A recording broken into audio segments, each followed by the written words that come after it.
this year and last year. You come to our meetings, you will learn. You will learn.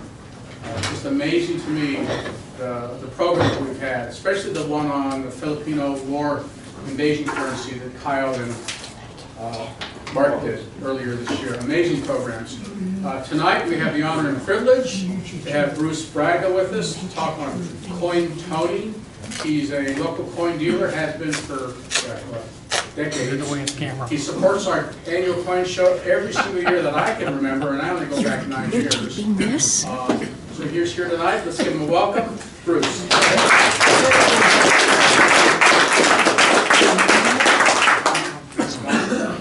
It's okay.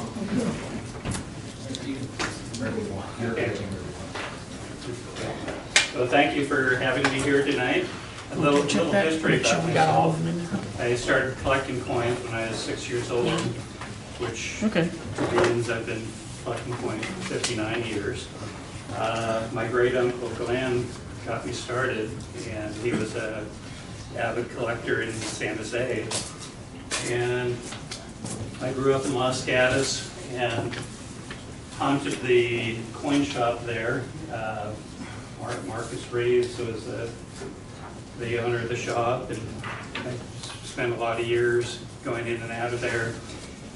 I went to work for the town paper, and he moved his shop right across the parking lot, so every time I got a paycheck, I'd go straight over there. So I accumulated a lot of stuff, and like most people who started at an earlier age, you get into high school and discover girls, and you kind of get away from coins a bit.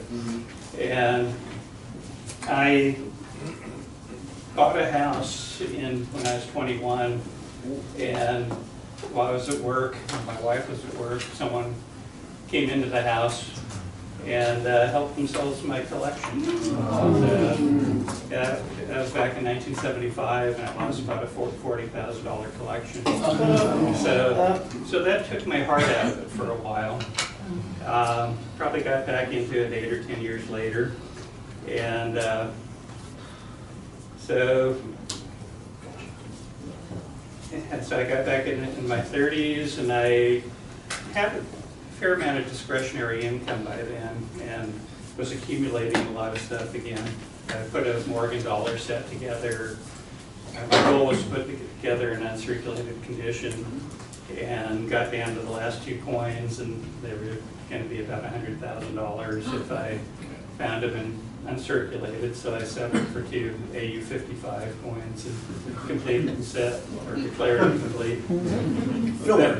Then I got invited to set up at Long Beach with a fellow, and my dollar set became my beginning inventory. So that's how I got started selling. While I was at Long Beach one time, a dealer, I was walking down an aisle, and he called me over and he said, "Here, you should buy these coins." And they were 2 Morgan rainbow tone Morgan dollars, and they were just beautiful. Probably about a $2,500 coin today, but he sold them to me back then for $200 a piece. So I stuck them in my case, and about 2 hours later, they were gone. Sold them for $400 a piece. And I realized that, unlike, you walk around a show and you see a lot of people have the same merchandise, and I thought, you really have to differentiate yourself somewhat. You either specialize in certain things that everyone else isn't doing. And I love the tone dollars, so I started focusing on tone coins, on toning on anything, pennies, nickels, just about anything.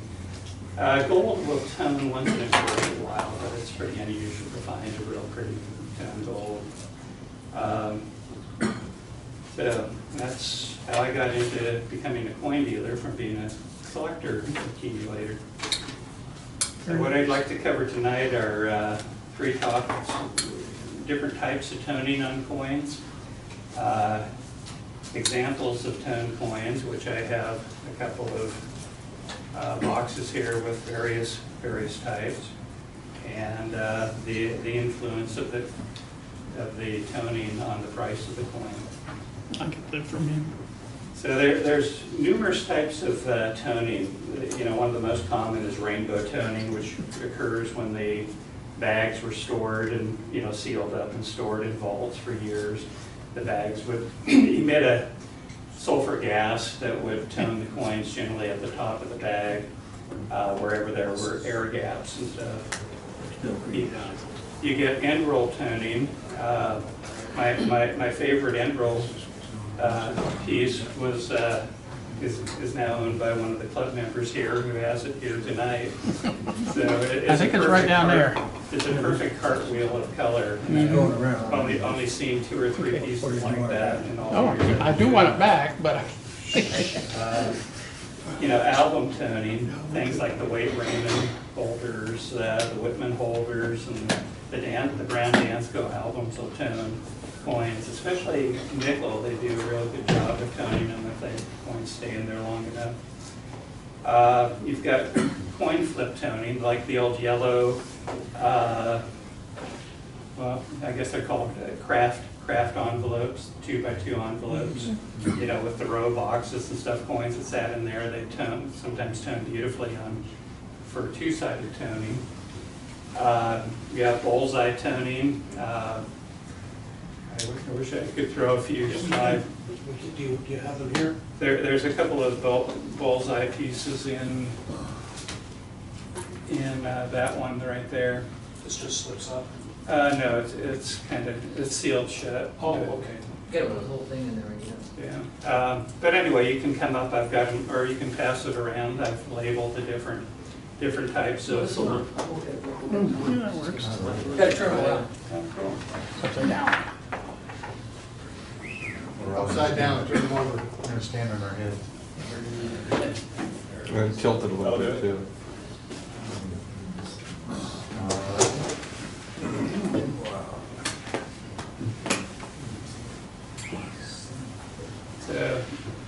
The one you can't see at the top is a beautiful envelope toning specimen. We'll lower it, lower it down.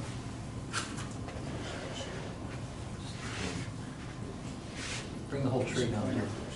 Go down. No, you move it sideways down. There you go, yeah, like that. This one here. So this one here is just vividly colorful on both sides. This is envelope toning here on the piece dollar, I believe. No, what is this?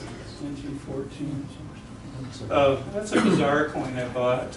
It's from Norway. I bought that in an auction recently.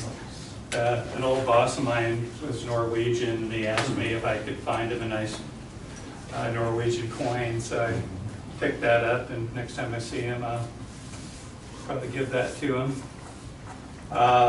The bag toning, you know, over there. This is bag toning. I was just talking about the end roll toning. This isn't the best example, but you can see the lines that from the folds of the paper that you get the different. Sometimes you get it real vivid. Sometimes it's where the folds weren't ideal. It's just sort of blotchy. So the bullseye. Let's see. Zoom up. See if we can get the bullseye here. Not that one. Is 6 that one? Now either of these are probably good examples. Put it down here. How did that happen?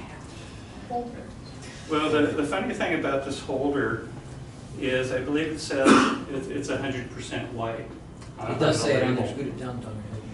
And The point. obviously there's a toning source in the Yeah. PCI holders. My guess is it's the paper here. And then there's an air gap so the sulfur can come down over the coin. Jeez. But But will I get worse and turn black, or what'll happen? as long as it's in there, it'll continue toning.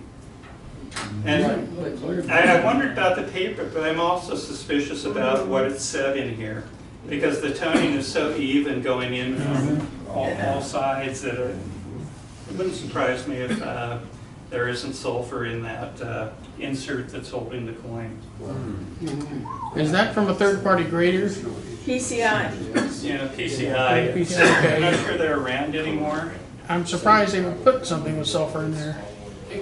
Maybe that's why they're no longer around. Bruce has a lot to cover. Okay. So let's hold our questions to the end, okay, folks? Otherwise, we'll be here all night. Thanks. I don't have an example of textile toning, but what that fabric or textile toning is when like a Morgan dollar is pressed against the bag and then it's pulled off and you see the imprint of the bag on the coin. You've probably seen that occasionally on coins at shows and stuff. A lot of holders of tone coins, like the Canadian dollars with the velvet in them, there's sulfur in the velvet, and some of those Canadian dollars will just get outrageously beautiful. There's monochromatic toning. I don't have an example of that here with me tonight, but you'll see coins, sometimes they'll be bright yellow, red, blue, and why they just turn, the one color, is kind of I don't know the answer. Now, the ultimate color in toning is black. It's really a very deep purple, and it used to be the most prized color in toning years ago. Now, most people don't care for it because it's too dark. You can't really, you have to hold it under a light and really see anything with it. So what causes coins to tone naturally? Sulfur is always present for natural toning. And then temperature and humidity play a big role. Coins from humid areas like the South and stuff, some sets will be just beautifully toned from the sets in albums and stuff. So there's an air transfer that takes place from the sulfur that goes across the coin, and it'll get into, to tell real coins, like looking into the Liberty on a dollar, if you see the toning inset in there, and it's usually a different color than the higher points, that's when you know you have a genuine coin. The sequence of colors that you should always look for should start with a yellow, and then it goes to magenta, and then blue, and sometimes a green. Is it one of those or? There's a good, That one right away is great. yeah, this, Right there. That one. Right there. You just described it. Right? and sometimes it'll repeat itself. It could go yellow, magenta, blue, start yellow again, magenta, blue, and then you get some of the green. Green is unusual. You don't get that on coins that often. And green's a very prized color by the tone collectors. Now, people try and artificially tone coins. When I first started hearing about it, they would put sulfur in a bag with the coins. They'd put stuff on windowsills. They'd put them on hot water heaters, bake stuff in ovens, stick stuff in potatoes. The real coin doctors now will be using gases and chemicals to put colors on, but the color flow isn't the same, and it'll be, what happens is the toning, instead of being different, it'll be uniform across. You won't get the different shades and the won't get down into like the lettering that the natural toning does. The more I listened to a couple of CDs that I bought from Bob Campbell, who was the ex-president of the ANA, and he's an expert on toning and artificial toning. In one of his talks, he showed a big stack of coins from the auction that had just sold at an ANA convention, He said every one of these coins was artificial, that they got by the grading services and were sold in the auction. So they're doing a good job on some of it. It's getting harder and harder to tell the artificial from the real.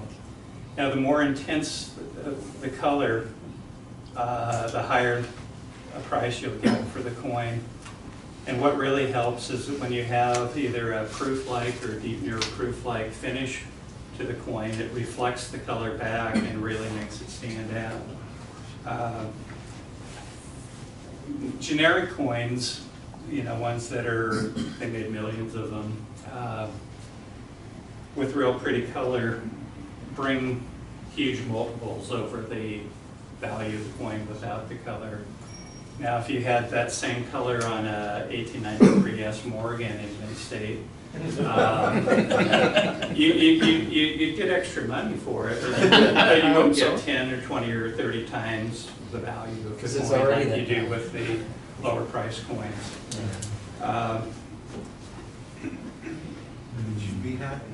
Yeah. So, like everything, supply and demand, the collectability of a series or popularity of a series will make a difference on, how much a coin will bring. So like a Jefferson nickel or Roosevelt dime or some of the clad coinage, not too many people get excited about that.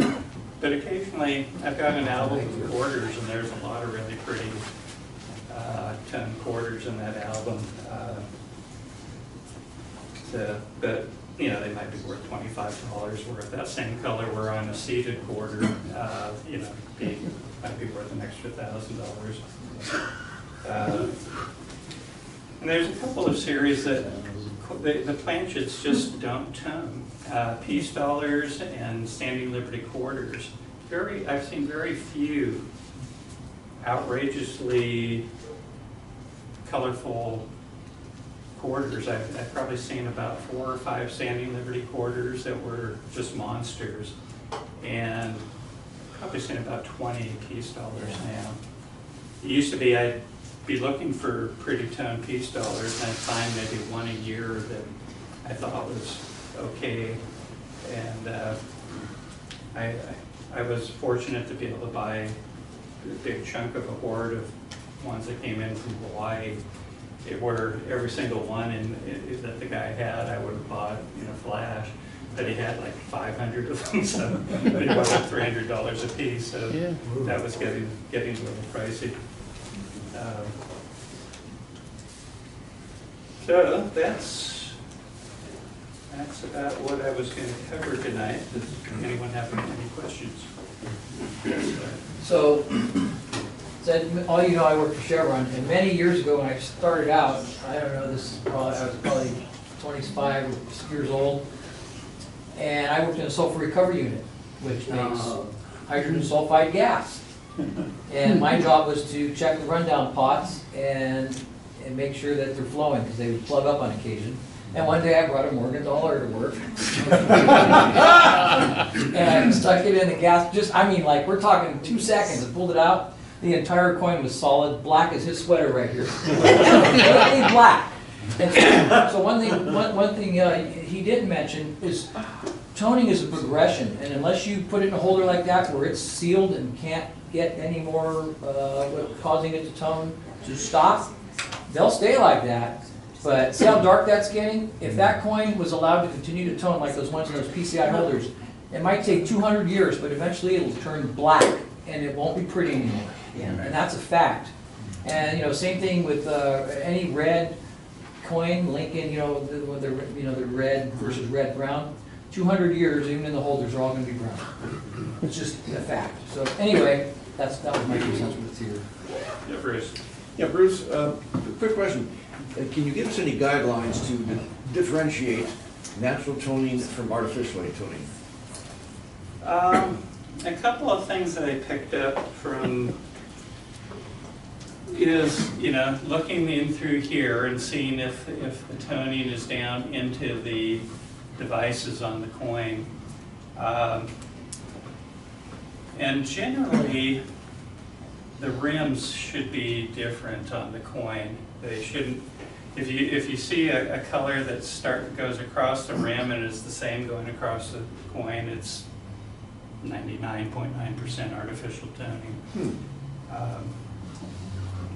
And look at and the color, the color sequence of yellow and magenta, blue, and then cyan. You mentioned peace dollars. You don't see to see. I want to get this correct. You don't see a lot of them with toning. Is that what you said? With attractive toning. Okay. Could that be traced that generally they spent less time in a bag in vaults than, let's say, the Morgan dollars who were there from the 1880s? Thanks. Peace dollars from the 1920s and the 60s. Could that be a factor? Less years in a bag? I believe that the rinse, the rinse that they rinsed the planchets with Was a factor. inhibited toning. Okay. Is what I've been told. Yes. I've seen two coins I've seen recently. One was, they were toning it, some people were oogling it, but it looked like it had a fungus on it, as opposed to some nice toning. It was not attractive at all, yet somebody was asking a premium for the toning. And then another one I saw, it had nice toning on the one side, and you flipped it over, had what looked like a really nice thumbprint on it. And again, to me, it was very unattractive, but they were, selling it at a premium for as a toned coin. Yeah, I had a beautiful Oppers toned Morgan, and the reverse had some of that kind of brownish toning and the fingerprint on it. And the fingerprints are acidic and can eat into the coin over time. So, a dealer that's very knowledgeable, and he's been doing it since he's been a kid, Andy Kimmel, looked at it and he said, I think I can fix that. So he took it and I got it back, and the reverse, the ugly toning was off, the fingerprint was off, and we sent it back in and graded again at PCGS with the same grade without the, anyone who saw the offers wanted to buy the coin, and they turned it over and so, yes. Bruce, I noticed on those Morgan dollars that like 90% of the tone ones are in the 1880s, and then in the 1890s or the early 1900s, you don't see very many tone Morgans. Why are so many tone Morgans in the 1880s? I don't know. You are correct, though. I can only think of a couple of years, like 1920 and 040. I've seen some pretty Morgans, but you don't see a lot of them in the 96Ps I've seen. But yeah, most of them very common in the S mints and the 83, 84, 85 O's. A lot of 84. Yeah. You hit it on the, in San Francisco, it's cold, but when it's cold and foggy, it's high humidity, and that's probably part of the reason.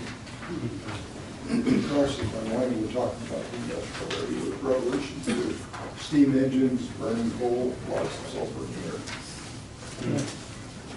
Yeah, if coins are out and get exposed to that'll affect them.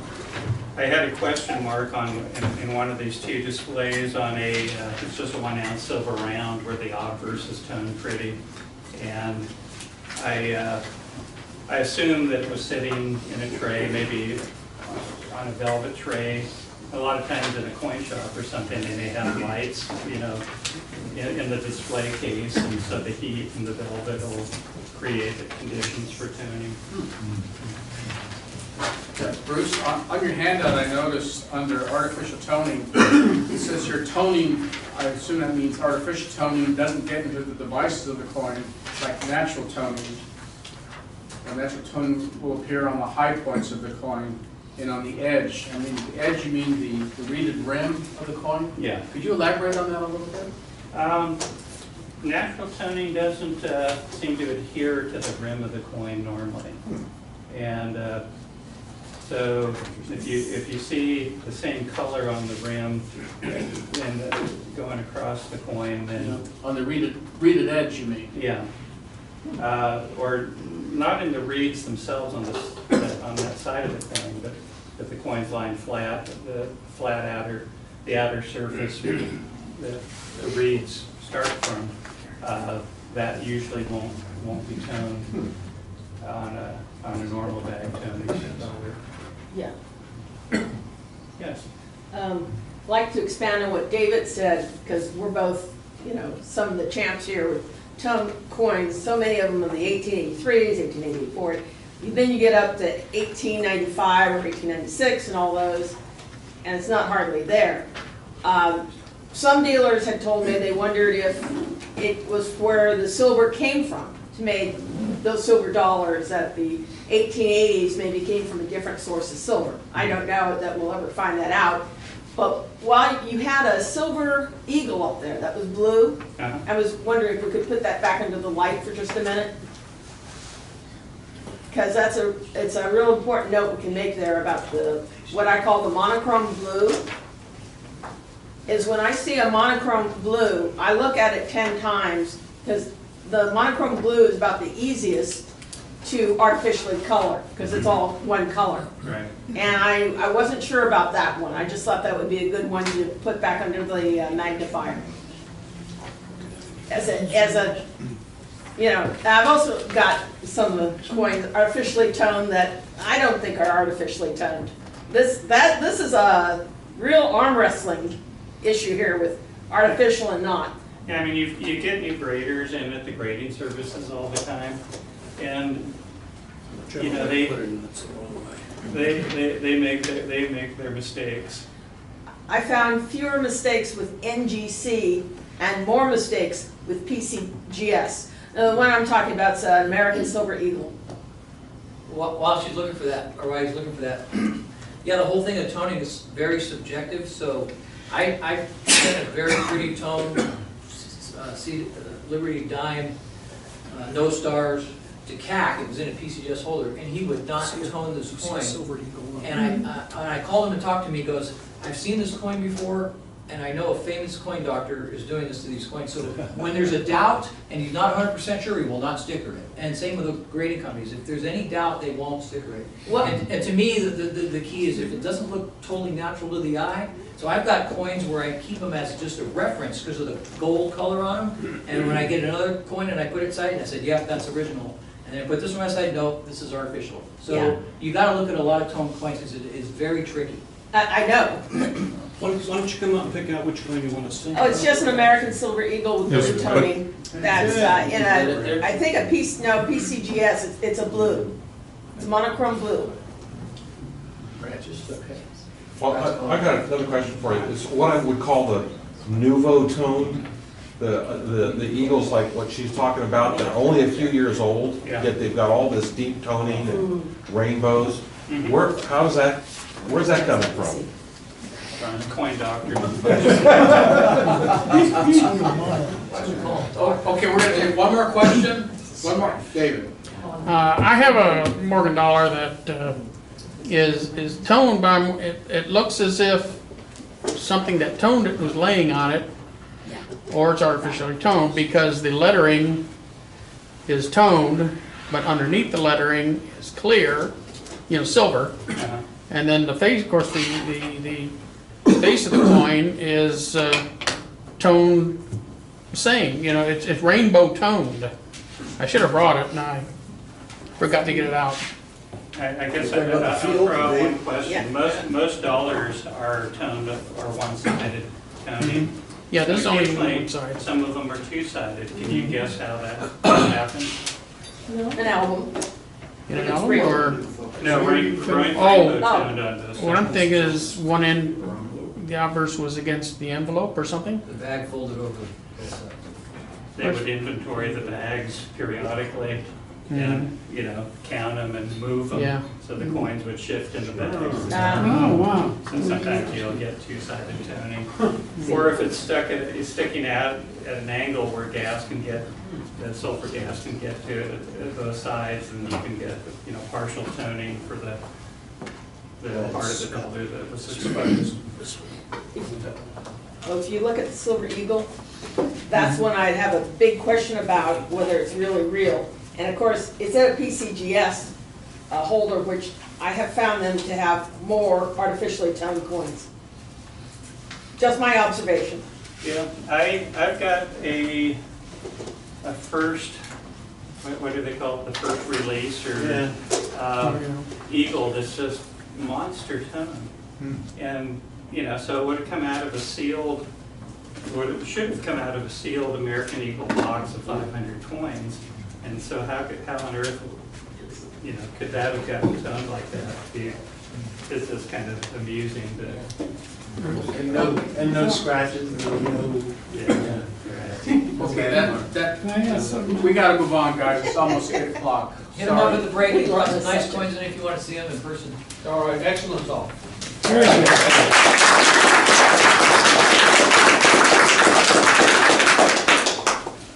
Okay, great job. Thank you very much, Bruce. Appreciate it. Always a pleasure.